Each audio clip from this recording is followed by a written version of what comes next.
inflasi pada bulan September tahun 2020, kemudian nanti disambung dengan nilai tukar petani dan harga gabah, kemudian indeks harga perdagangan besar, dan yang terakhir nanti adalah mengenai pariwisata dan transportasi.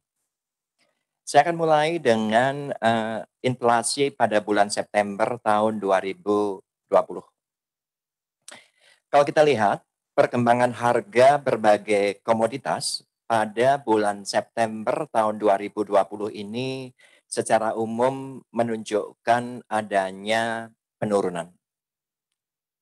Berdasarkan hasil pemantauan BPS di 90 kota inflasi, pada bulan September tahun 2020 ini terjadi deflasi sebesar 0,05%.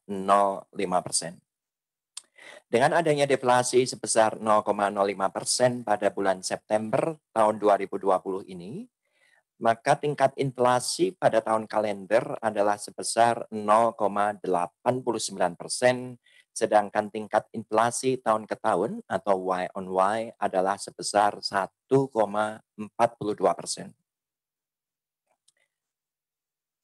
Dari 90 kota IHK yang dipantau oleh BPS, menunjukkan bahwa 56 kota mengalami deflasi, sementara 34 kota mengalami inflasi. Deflasi tertinggi terjadi di Timika, di mana terjadi deflasi sebesar 0,83%, sementara deflasi terendahnya terjadi di 3 kota, yaitu di Bukit Tinggi, di Jember, dan Singkawang, masing-masing terjadi deflasi sebesar 0,01%. Sebaliknya, inflasi tertinggi terjadi di Gunung Sitoli, di mana inflasinya adalah sebesar 1%, sementara inflasi terendahnya terjadi di 2 kota, yaitu Pontianak dan Pekanbaru, di mana masing-masing terjadi inflasi sebesar 0,01%. Sekarang kita lihat pergerakan tingkat inflasi dari bulan ke bulan selama tahun 2020. Di sana digambarkan dengan garis yang berwarna merah. Dengan terjadinya deflasi sebesar 0,05% pada bulan September tahun 2020, berarti terjadi deflasi berturut-turut selama 3 bulan. Jadi selama triwulan ketiga tahun 2020, Juli, Agustus, dan September terjadi deflasi. Di mana pada bulan Juli terjadi deflasi 0,10%, di bulan Agustus yang lalu terjadi deflasi 0,05%, dan pada bulan September ini kembali terjadi deflasi sebesar 0,05%.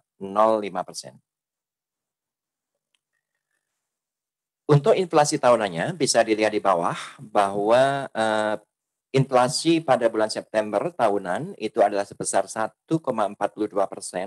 sedikit mengalami kenaikan dibandingkan posisi bulan Agustus yang inflasinya adalah sebesar 1,32%.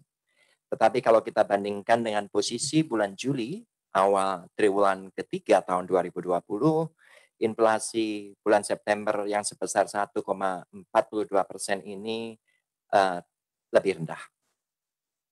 Sekarang kita lihat detail angka inflasi baik menurut kelompok pengeluaran maupun menurut komponennya.